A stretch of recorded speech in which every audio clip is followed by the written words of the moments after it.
In the United States, around 100,000 businesses closed permanently due to the COVID-19 pandemic. Jennifer Caspar started the process of opening her small business, a bookstore-cafe in Culver City, California, right before the shutdowns began.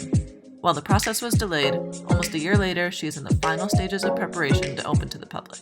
This is the Village Well. It is the business I've been wanting to open for a long time. Bringing all the partners together to build the space, it has been just fabulous for me.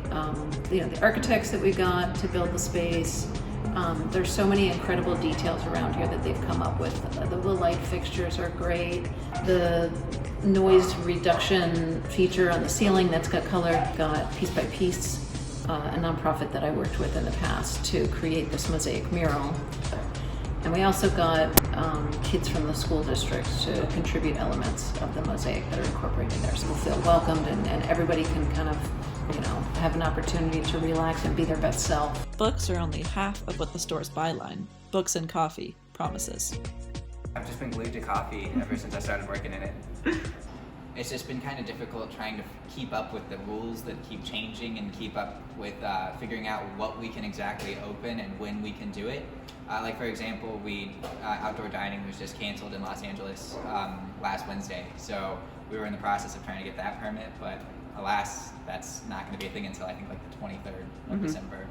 And I think that the team that we're putting together and just kind of Jim's mission with the whole shop really sets it apart from other coffee shops that claim to be like the neighborhood spot. I've been doing online sales of books, so I'm getting a little bit of connecting with people through their books preferences, but opportunities to connect is something that's been really well received. So many people have reached out online or calling us after they've seen the signs on our building or seen our Facebook, our social media presence, and have reached out and really expressed a real appreciation for the concept of the business and excitement that it's coming to the neighborhood.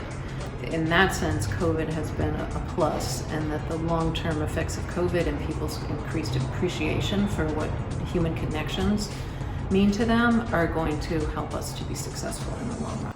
The store can fit about 10,000 books. Selecting and ordering those books to stock the empty shelves is Caspar's main priority at the moment. We've got about 2,000, maybe 2,500 books in the house right now that we've collected since we started selling books online.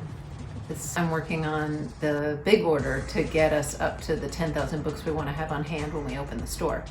And I've got us with picking out the entire 10,000 title inventory. I've got to pick about 400 books that we're going to carry multiple titles of.